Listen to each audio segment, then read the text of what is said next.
this is the lobby for it, but this isn't the time to reflect on our characters, to wonder, about the plot and the intrigue that is facing Mesomasca. And that's for really one major reason here.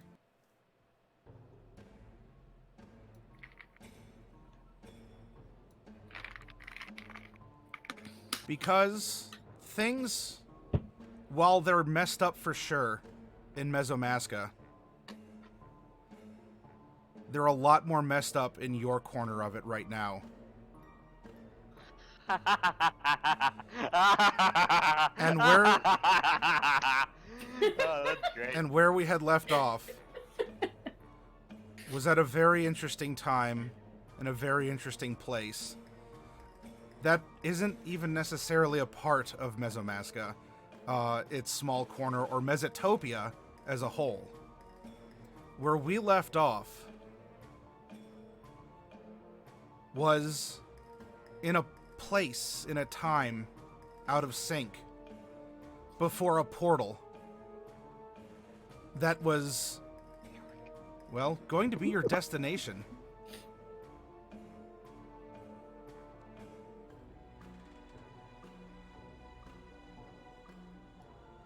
And as you approached closer and closer, wondering with Bright for sure, or I'm sorry, if we're going to be laying everything out, I should call her Triddle Quill Sharpener,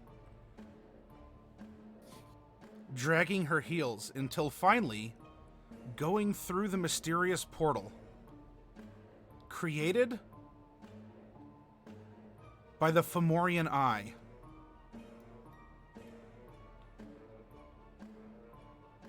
And one by one, as they enter the portal, I suppose we'll find out what happens to them. And thus, Black Wolf, perhaps I answered your question. I wonder, if they die in this nightmare, do they die in real life?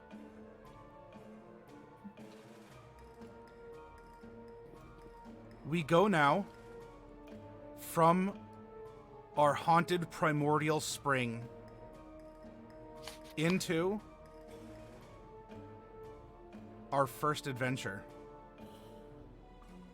As Mordecai steps forward into the portal.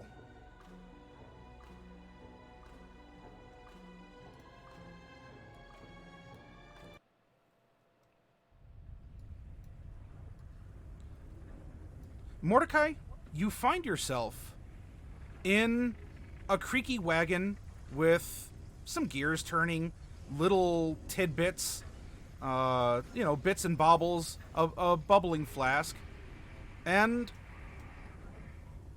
your back aches because you have been putting in some last-minute touches on this project for the past couple of hours.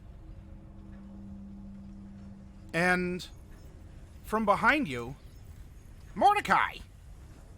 A familiar voice. How you feeling, bud? As a gnome sets a cup of water on the desk in front of you and pats you on your lower back. It's Gaspard Brokenbranch, your mentor. When you were learning how to put pieces, parts, etc. together. My back aches. Thanks. The water's appreciated. Yeah, well, hey, drink up, Mordecai. You gotta stay hydrated, you know. Yeah, of course. And here, I brought you some snacks, too. And he sets a bag of peanuts. And it's, I'm sorry, you probably eat these all the time, you know, with the circus in town. Yeah. I figured I'd give him some business. Yeah, peanuts are fine. Thanks. This thing's almost done. I think. It's a really unique design. The way that you think is completely different than mine, and I thought pretty well. The concept of a flying ship is just absolutely fascinating, Mordecai. I don't know how practical it is, how you intend to get it in the air, but you know what? I can tell your heart is definitely into tinkering. I gave it a name. Well, while you're out visiting the latrine, I thought of a name. It's a gnomish name. You don't have to worry too much about it. But the Pathly Cuthme. What do you think of it? Kind of rolls off the tongue. What does it mean? It's just a name, you know. Oh. Yeah. Yeah. Okay. It's a name with some personal relevance to me, but it's nothing. It's not an unsavory character. I didn't besmirch your work or anything, Mordecai. Come on now. I wouldn't. Okay. Cool. It kind of rolls off the tongue. I like it a lot, actually. Yeah, Pathly Cuthme. Cool. Anyway, so I wanted to thank you. You're going to need to stretch anyway before you go on, I'm sure. But look, you reached out to me, and you gave me some plans for something you thought about for the circus, and I was so happy to be able to come here and deliver it.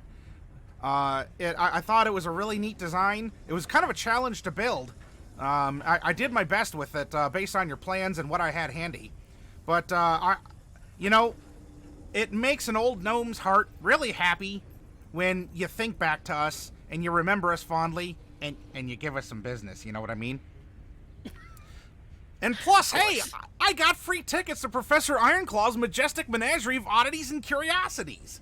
I mean, who doesn't love that? That's a name. Yeah. And wow. Well, I mean, it's not just to see the circus. I want to see what you went into. I want to see what you're doing now. How you use those hands of yours. Yeah. Okay.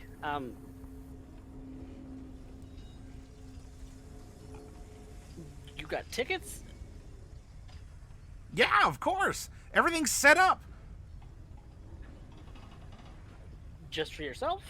Oh, no. There's a lot of other people who have come from far and wide to see what you got here. Okay. Yeah, Gerald Ironclaw really promoted this. I'm not sure I understand. They're coming to see my design? Well, I mean, look, in all honesty, it might have my maker's mark on it, but I put a clearly distinct, written in at least one language, line that said that you were the designer of this. And of course, being also a member of the circus, it doesn't hurt. And so people come out to see the new act. Okay. Frankly, I'm fascinated. I want to know what the dragon's kiss is. But don't tell me. Don't tell me. I want it to be revealed when the time comes. Okay. Somewhere around you, like a teapot starts. Hang on. And he goes and fetches it. Well, I know I gave you some water, but do you want some hot tea? Am I calm? Are your nerves okay? It's just a lot. It's a lot for my work to kind of be getting some notoriety, I guess. Oh, well, yeah. I guess if I have a fault, it's that I didn't prepare you for success. Yeah. It's just not the success that I had hoped for you, or taught you, or expected. But, it's success. And, well, I think this is your big break, too. Look, from tragedy comes opportunity. And take it from someone who is, the word opportunist kind of has a negative connotation. I look at it as being able to solve everyone's problems as they come up. But I remember when you told me that last summer that an owlbear got out in the main ring. Oh, That was an embarrassment to the circus.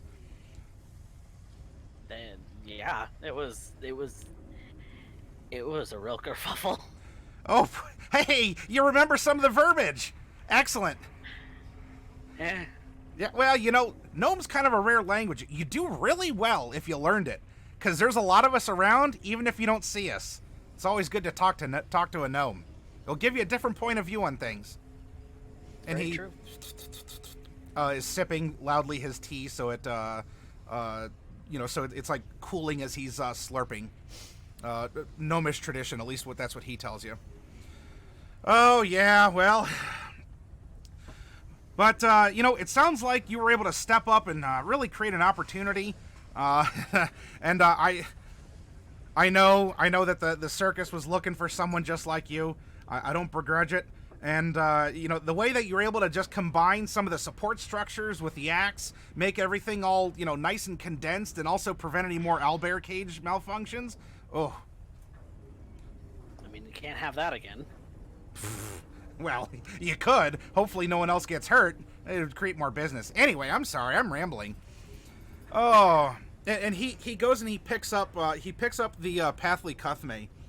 And, the aesthetic, I love it. I just can't figure it out. How is it supposed to fly? What's your thoughts? Magic. He looks at you for a minute. Yeah, I suppose so. We'll have to invent something, I guess. Magic. Well, that's kind of my thing. Is that I really wanted to incorporate magic in with, the mechanics and stuff. Because that would be, that'd be kind of the best of both worlds. Science and magic. Oh, well, hold on a minute. La la la. Don't tell him any more, because you might reveal a secret about the dragon's kiss, and I don't want to hear it. I want to figure it out. Of course. So you have some small talk. The water or tea is very good. The peanuts are, they're peanuts. But you know what? They take a little bit of the edge off your stomach. You feel refreshed. And you kind of like lean back and like your back,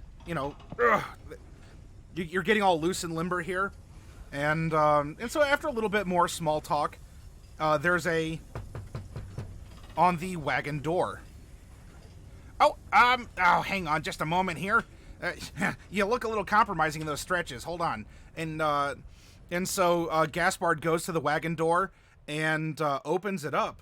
And speaking of being found in compromising positions, there's a gentleman at the door named Zion. And he simply, he takes a step into the wagon, looks around, sees you in an interesting yoga pose, lingers for a minute and shakes it off. Oh, well, lover. Good to see you're getting warmed up.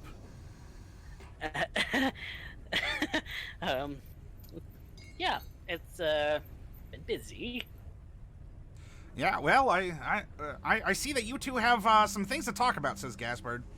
I'll tell you what. You know what? I'm gonna go take my seat. Look, I trust you with the wagon. Just make sure you lock up, and not just the 3 locks. There's that 4th one that you know about, right? Yeah. Okay. I'm gonna go take my seat. I'm gonna leave you two alone. You do what you gotta do, because it's gonna be showtime soon, I'm sure. And Gaspard, the little gnome, boop, boop, boop, walks out of his tinker's wagon as it kind of like makes woo, woo, and little things are still whirring and contraptions are going. And Zion steps in and closes the door behind him.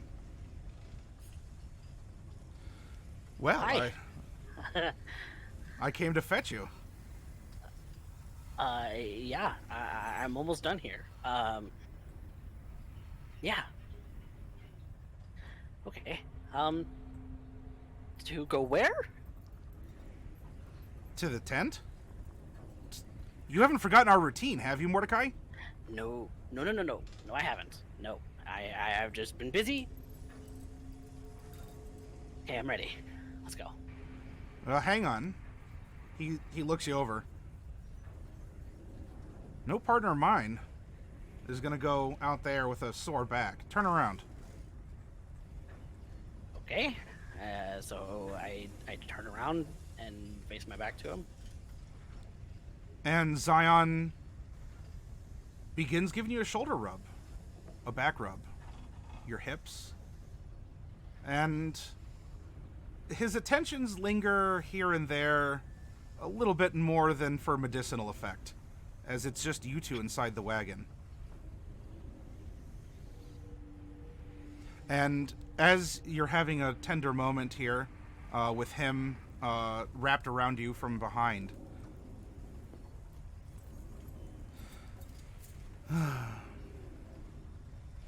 you know, there's a lot of people underneath that big top. Uh-huh. In fact, my dear Mordecai, I even understand that your parents, Ezra and Ruth, I believe, bought tickets. That's awesome. I mean, it would be great if they were there. And Kind of a big thing, right? his hands go over your shoulders, kind of wrap around. Oh, yes. And you know how much I like big things. Kind of gives a... Do you think, Mordecai, as he continues to trace a finger down, do you think that they'll like me? They'll like you? Yeah. God, who wouldn't? Well, I hope that you do. Well, yeah. I mean, of course I do. And his hands continue down after giving you a little bit of a playful tweak. Pass over your belly. And Mordecai, he goes to the other ear and is whispering, do you think that they'll enjoy, seeing you capering around in your underwear at the end of the show? And he gives a grin. That's private. It's That's a for part of the act. Okay. Yeah, sure. It's a weird part of the I'm act. not talking... Oh, no, Mordecai, I'm not talking about those that you wear. No, that's... I'm talking about the costume ones. Right. For the dragon. Right. That's right. Where was your mind, Mordecai? Well... You are getting... You said it was time. We should probably get going. Yes, well... Very well. Though I'll tell you, Mordecai, as he lets you go and turns away to head towards the door in the little inventor's wagon here, I wouldn't mind exploring your custom tent pole later. He opens the door, and he leaves the wagon, heading towards the circus. I follow. All right. So leaving the tinker's wagon behind you, you close the door and you make your way to. There's like little wagons and changing areas for the performers, and so you get a couple costumes as you're going to be putting on a couple shows, some acrobatics of some kind. You're also going to do some of your fire breathing that you've been working on here. And Zion has absolutely been helping you just get that flaming poker just all the way down, like that. Good progress there. And you fetch your costumes, you get yourself ready, and it's time to head to the tent. And sure enough, there's a crowd that's starting to form. There's a lot of other wagons that have some sideshow stuff. Behold the dragonborn with a tail, the tiefling with pupils. You know, the freak show. And, of course, you make your way past, and, you know everyone, they know you, and all the circus performers are really excited. You know, they're, like, knock 'em dead, Mordecai, like, go get 'em, break a leg. And you're going through, because they know you and you know them. You know, bearded lady, hey, looking good tonight. Remember, lift and squeeze, or lift and separate. Oh, thank you, honey. And you're getting all kinds of fun interaction. There's little kids that are running around, and, you know, like, oh, look. And, you know, you interact with them as you've been trained to do at the circus. Maybe you do a little... In fact, I'll tell you what, this is a good little warm-up. Why don't you perform some kind of little sleight of hand to try and entertain a child at the circus? Sure. I'll do some kind of little magic card trick. Okay.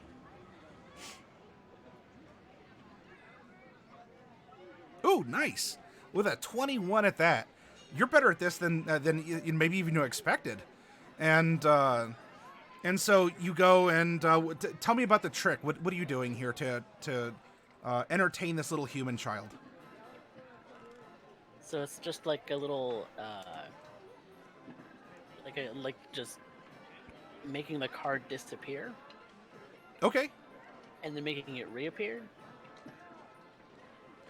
Just kind of fiddling, sleight of hand. Wow. And some other people, like a parent comes up and is clapping also. Wow, Mister, can I be like you one day? If you so desire. Such a talent. Daddy, can I run away and join the circus? Rather you stay here, son. But I want to run away. Wait, isn't that what you did, mister? Yes, how did you end up getting here, Mr. Mordecai. Mordecai, fantastic. I look forward to the further performance. Perfect. Mordecai, that's a fun name to say. It's like a feeling in my mouth when I eat bugs. Delightful. It's quite all right. Come along, Fluffy. All right. And the parent and child totter off after you wow the child, and the parent seems amused as well. So as you get to your backstage area, kind of like the area marked off here, it's in the side of the tent. It's behind the scenes. You see that Zion is doing his normal, like, you know, he's doing some stretching, some breathing exercises, kind of it's just some speaking patterns and whatnot. Looks over, lover. Well, aren't you looking sharp? I thought you would have been here before now, but well, you're here now. All right. I'm not too late, am I? No. We haven't been on yet. I guess I'm nervous. It's, Me too. I'm a little bit shaky. Especially, having taught you some of this stuff too. I want you to perform well. Not just as someone who loves you, but I mean, as an honest to goodness, as a friend and a teacher as well. How are you going to open up? I'm going to juggle. What are you going to do? Probably some of that fire breathing trick in maybe some acrobatics and. You want to open up with the fire breathing? You can. It seems pretty intense if you're going to just do some cartwheels or something later, or I don't know. Do you have a new balancing act or something? Fire breathing's big. What would you recommend? I'm juggling. I don't know. Do some cartwheels. In fact, if you want to put on a little, you can even put on a little bit of makeup real quick, and kind of work the crowd, get them warmed up, and we'll go from there. Okay. All right. We'll warm up. We'll give the animals a chance. I double checked the owlbear cage. It's sturdy. Oh, you are just rock solid. No, I mean you're a good inventor, Mordecai. That's what I do. I help people. Yeah, well. All right. Then, get your things. Let's go. And he comes over and he gives you a kiss on the cheek. and rolls out. And you hear an announcer. And now for a juggling show to delight the senses. And there's some background noise, some cheers from the people in the audience, claps, oohs and ahs from the audience. Woo. There we go. I'm sorry.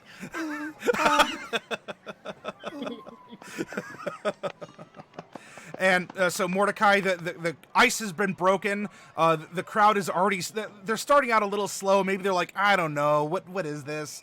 It's their first time here. And I don't know, they're seeing a juggling act, but they're getting warmed up. And now, Mordecai! And you make a grand entrance. Yay! Yay! Huzzah! Say your seat, Fluffy. Huzzah!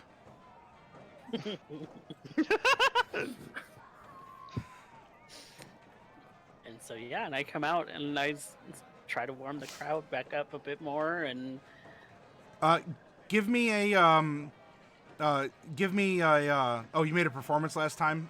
That's fine. We'll make a performance here, and oof, even better. 28, nice. All right, a flourish, and in all of the audience, you see this this blue tiefling just come out looking absolutely wonderful. There's the tent poles have these lighting rigs, so it's no longer necessarily just a very dim lit affair with with the traditional lighting that you might be used to in your house or in some other places. And so Mordecai just comes out looking absolutely wonderful, flourishes. You have the tail swinging. You got the strut. Everything is going well for you, Mordecai. And you see across the ring, as you're emerging out of the back area here, and you see Zion is on the other side. And he's juggling, and he's he'll go to one-handed juggling, and he'll kind of give like a hand crossbows to everyone to give him a fun little wink, and just to get him going. And he'll pretend to drop he'll not catch it. It'll go really low, and then while he still has the two others, he dips down and brings up the ball. And so eyes are on him, and he looks back to you and kind of gives you the signal like, I'm passing this on to you now. And so he goes into more of a mundane juggle as he's now working the side where there's only like one family on a bench over here, getting back to the back. And you're just starting out. Everyone all across the ring is watching you. And so go ahead and do some basic acrobatics, Mordecai. all right. Okay, so with a 15, there's you do a little cartwheel, and you do a couple like backflips as well. And your back actually feels it's not as sore. It's probably a good thing that you stretched and got a little help with that. But you end up cartwheeling out, and the audience approves. Hey! Woo! Yay! Woo! Yay! They're eating popcorn, cheering, and Really good cookies. there's as you come back up and you're looking at the audience, there's a woman in the audience that catches your eye, and she has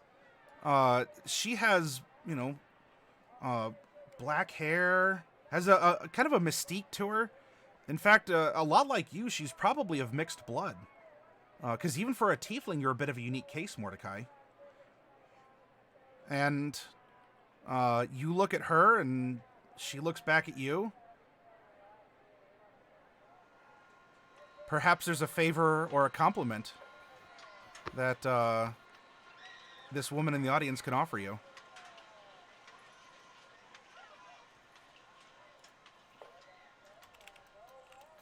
I start making my way around the ring to kind of go in front of her.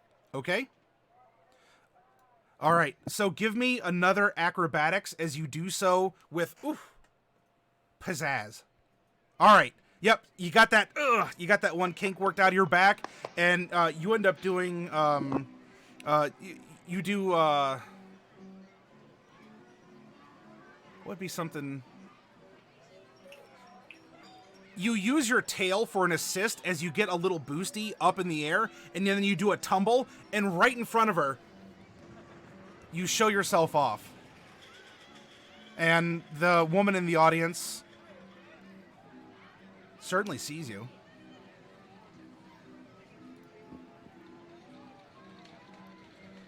Woman in audience, do you have any favors to offer our acrobat?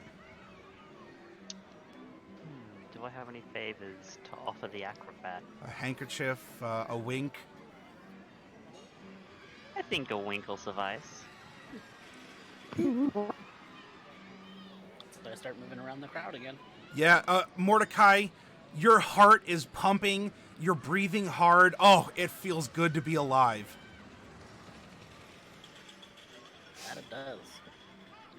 And now go ahead and make one more acrobatics as you get to the center of the ring.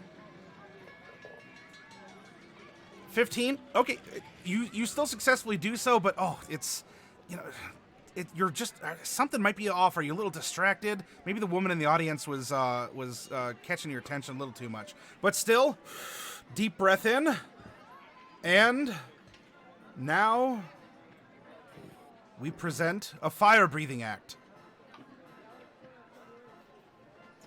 Says a half-elf, the owner of the circus.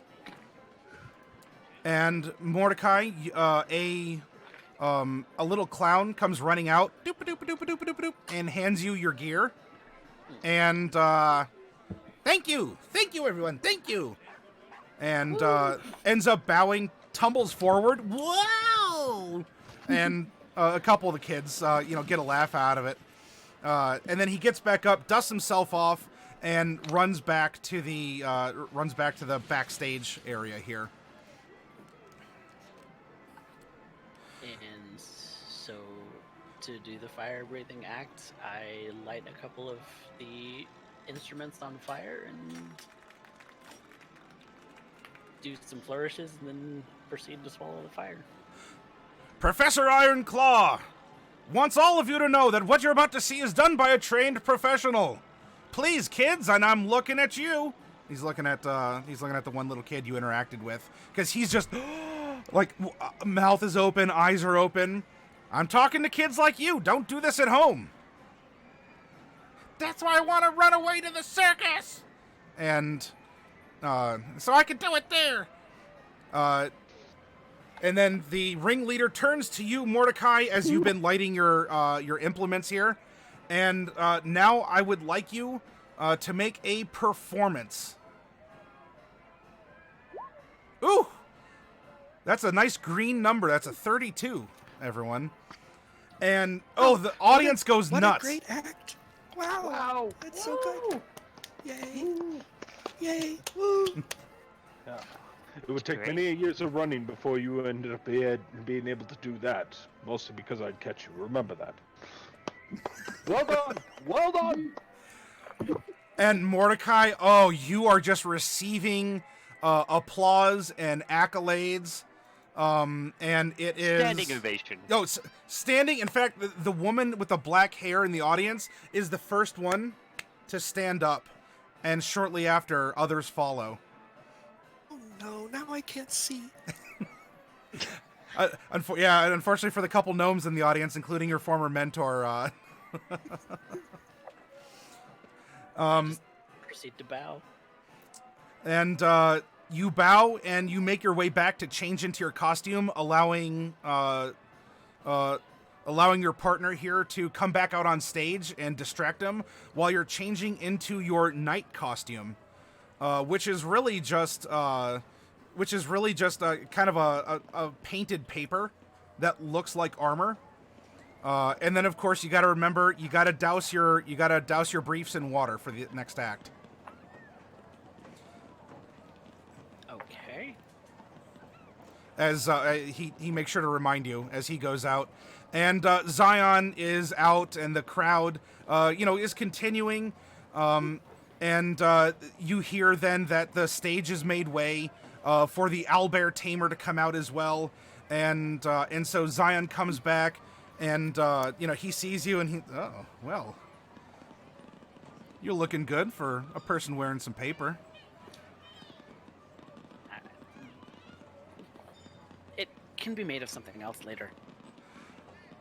Well, I suppose we'll have to work on that. And outside you hear like "Rah!" from the owlbear, and everyone's ooh ah. All right, I think I got this. I've practiced that dragon animatronic. Weird word. The gnomes are very interesting people. Right? Well, maybe that's what's making you so unique here. Though, so I've practiced, and I think we got this. Remember, we're gonna come out. I'm gonna speak through the megaphone. We're gonna have an exchange, and then when I say "roar," I'm gonna burn you up. You gotta challenge me, okay? Okay. Fire's gonna go off. It's gonna burn away your armor, and you're gonna be left in your skivvies. But you're gonna come up and stab the dragon, and I'll. You killed me. Right. Right. Just like we practiced. Yes. Well, live fire this time, not just smoke. Right. All right. Right. I got this. Be the dragon. Be the. You know, you always hear fairy tales of those things, and even though I know this thing is fake, it's just. Have you ever asked what if? I have several times, yeah. Anyway, I'm glad you're nervous too. You know, oh. Tell you what, here, come on. Bring it in, Mordecai. Bring it in. There we go. All right. Gives you a pat, and your hearts are, you know, thup, thup, thup together. The animal act. I just kind of press my forehead against his and say, "You got this." Okay? He grabs your horns. I got this. Right. All right. Later. Sorry, you know how I get when I'm stressed. Yeah, Okay. And outside, everyone's like, or the ringmaster. Thank you all. Thank you. The animal act is over, but now it is time for the greatest act. That Professor Ironclaw's majestic menagerie of oddities and curiosity, says the audience. Curiosity.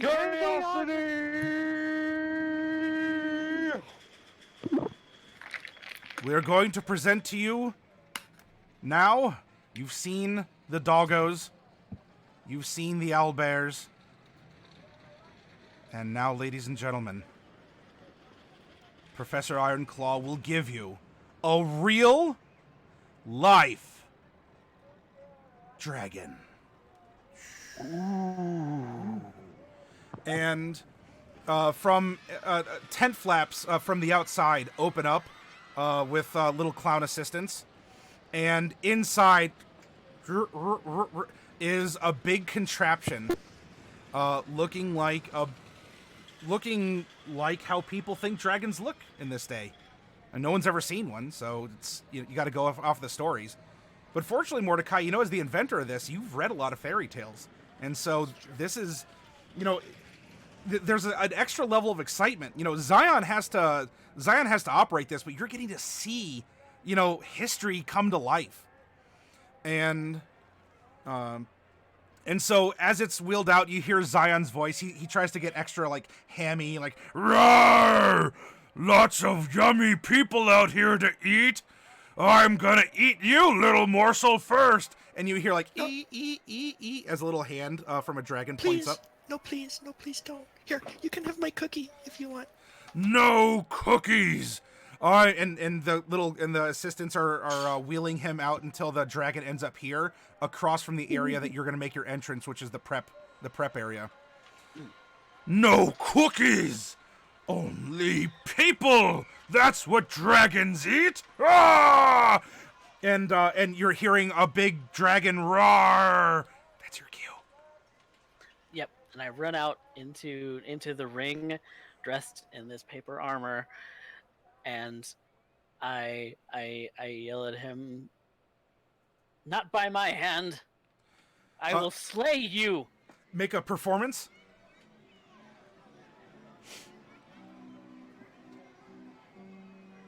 $24. All right. So Not by you deliver your lines there, and as you run out too, you see your parents have moved their way like from the back, and they're kind of giving you a subtle, hey Morty. So your parents are here, the kids are, and the gnomes are all, I can't see, get down, and everyone's just having fun. In this instance, you emerge onto the stage, and deliver your line, woo, woo, like the little kids, and others are cheering. The night has arrived, says the ringmaster. And so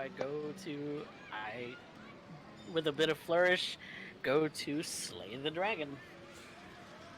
All right, as you do, Zion inside like makes the crane or the neck crane up, and the wings do a little flap.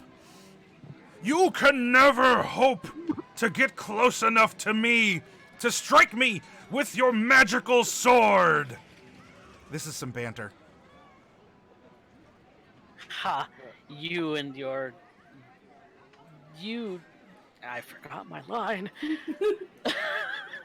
This is the best show I've ever seen. The dragon sphere has paralyzed the hero. He's really trying to cover for you here. The dragon sphere has paralyzed the hero. I'm going to... And he cranes. Whoop, what's that? Oh no, how will he survive this? Get him, Dragon Slayer! Yes, I am the Dragon Slayer, and I will put an end to your tyranny. Nice. Very well.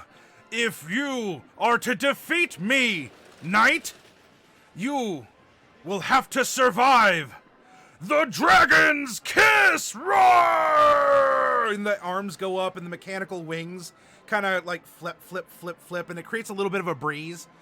You see there's a gnome in the audience. Her pink hair is just like going everywhere. And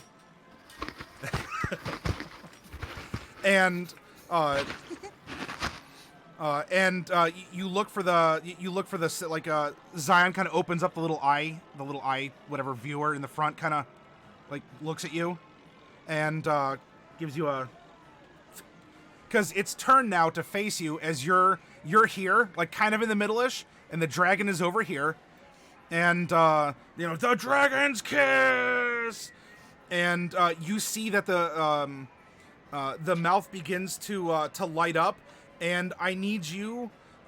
This is going to be we're going to call this a dexterity save. As fire roils out. Okay. There's another audience member. That's fine. The more the merrier. It's atmospheric.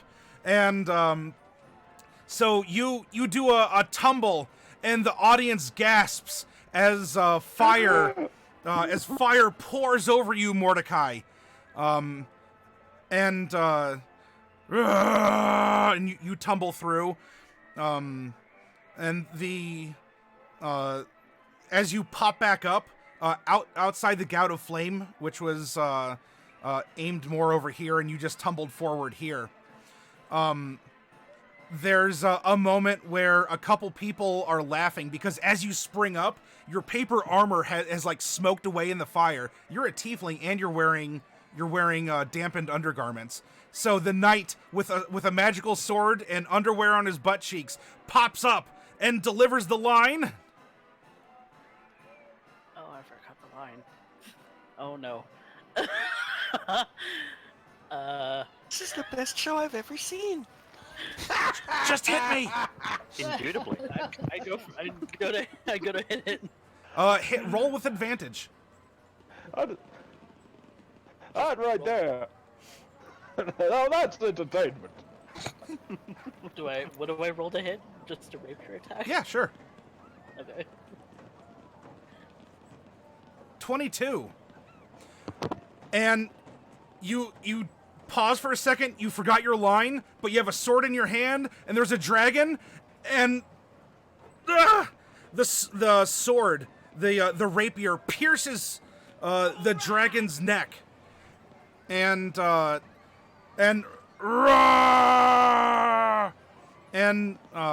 you know, you're there in the moment. You're standing underneath this thing as it's going roar, and then if everything gets kind of brighter as you pull the sword back, and there's a little flicker, and suddenly there's a gout of flame that ruptures out the side of the neck of the automaton and blows sideways into the audience. Ooh, no. And as you look over, you see, "We love you, son," as a fireball just pours out the side of this thing and engulfs your parents and everyone else in the benches around them. And the audience reacts. Oh! Wow! Oh, you participate! Yay! Yay! Do it again! This is gonna be fantastic! Oh my god! Oh, that one's still squirming! Oh god! I go to run. They were I part run to of the them. act the whole time. Run, Mordecai! I can't control. And the dragon behind you begins creaking, and there's a loud clang as one of the arms and wings smashes into one of the tent poles, bending it. And as it does so, it comes down at an angle, and another gout of fire flies from its mouth and catches the tent on fire. Oh no! Oh no! I need to shut it down. I need to shut it down. Oh, I fine! gotta shut it down. There's no expense spared here! This is the best show I've ever seen. The audience is losing it, though, as you're looking around at the people who are being immolated and now partially crushed as the support gives out. There is someone in the audience, though, who's not like the others.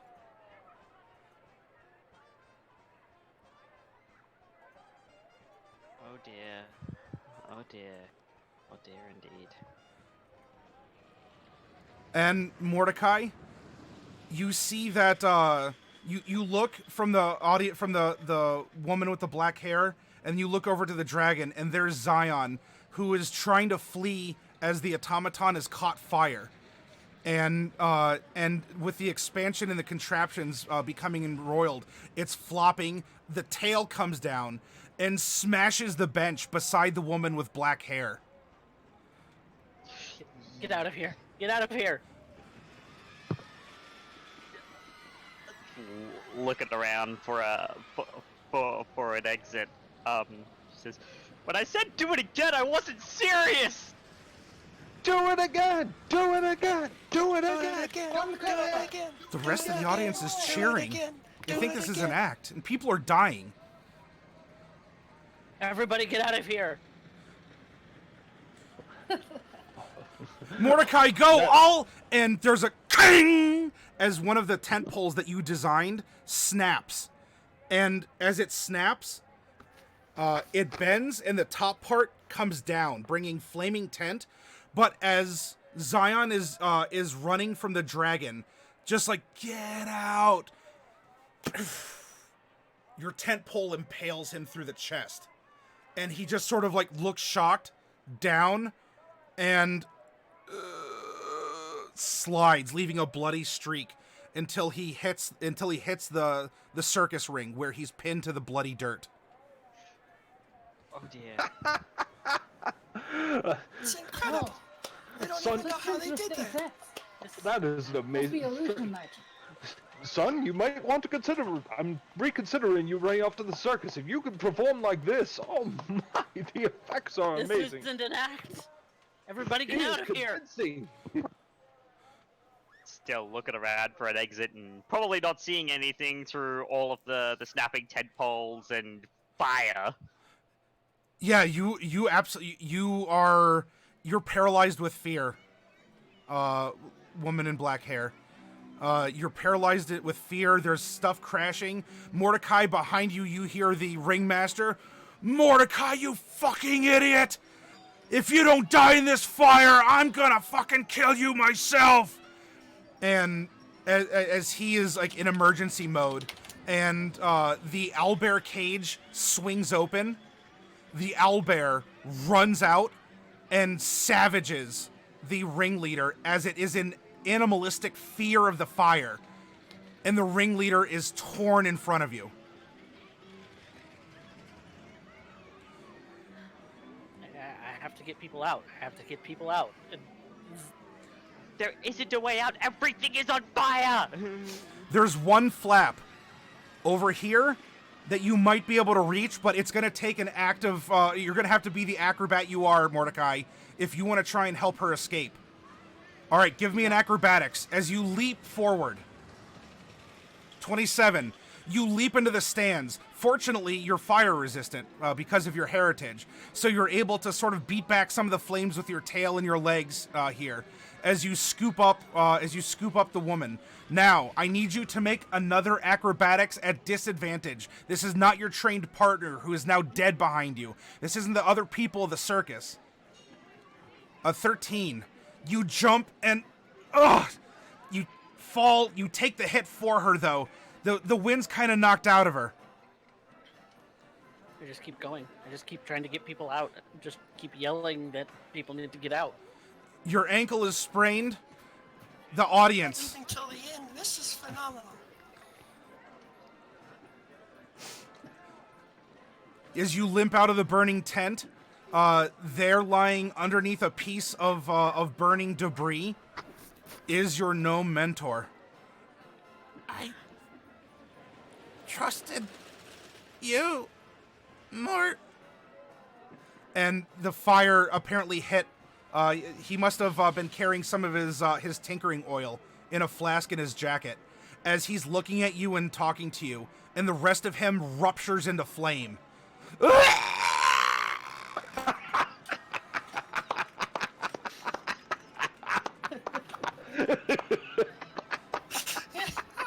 Amazing. Amazing. Amazing. Amazing. Spare no expense. Oh. Mordecai, you run. You flee from the place as things are just on fire. It's horrible. I don't think that there's a cleric that can fix that. Behind you, the tent just burns and burns in bright colors and in blackness even. Black fire roils across the tent. Why And didn't they get out? you don't see very many people as everyone went underneath the tent for the show. Your show. This was your big debut, Mordecai. You saved someone.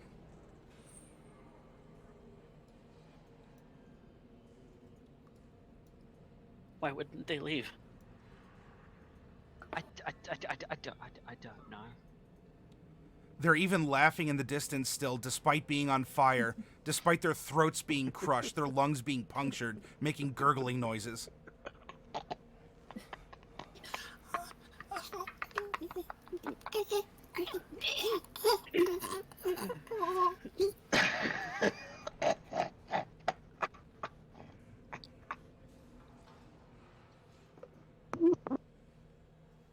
It wasn't supposed to go like this.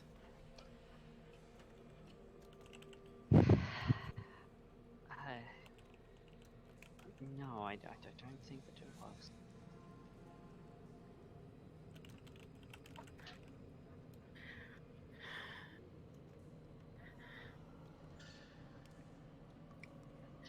It was. Come here. Come here. It was so. Come It wasn't here. supposed And to go like that. And she opens her arms. Come. I just take her in my arms. And she holds you as you sob. The sounds of grotesque laughing eerily even above the fire, amplified even by the cone in the dragon, as the roars of the flames, the laughing, your invention. And you cry, Mordecai. Tears. You're moved, crushed. Maybe even worse than those who are crushed physically. And the warmth, as the light plays off of you in the dusk, the eerie light. And it's just warm, and it's wet. And so everything is, you had to douse yourself. The water even helped save you, and it's just so. And the woman who was holding you with the silk black hair, she stops petting you. And she seems to be relaxed in your arms. Why were they laughing? Why weren't you? And when you say this, as she falls back, it's her, but she's dead. How? She looks so pale. There's no injuries on her except what, maybe a splinter? Well, even to the neck, that couldn't have been anything major. And you feel that you're not crying, Mordecai. Your face is dripping.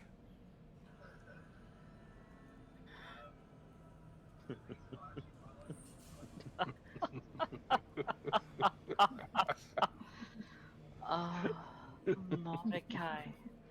Sweet, darling, dear Mordecai. Only you could give us this unadulterated display of savage bloodlust.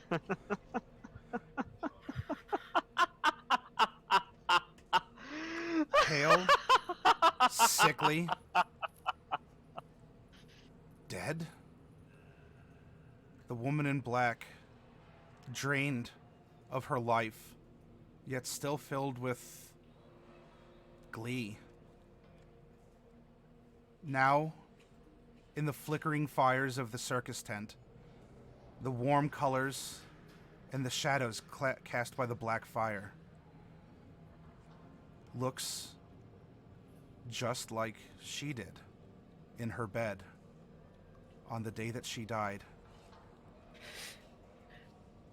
And the tears come, Mordecai, but they're not water.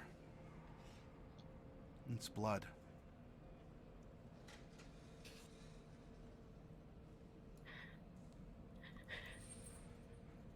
And Mordecai, kneeling with your grotesque clown makeup applied to your face, set amid a big top set alight with brand new delights, the likes of which others haven't seen. A young progeny who is living life to the fullest is applauded by those whom he has touched.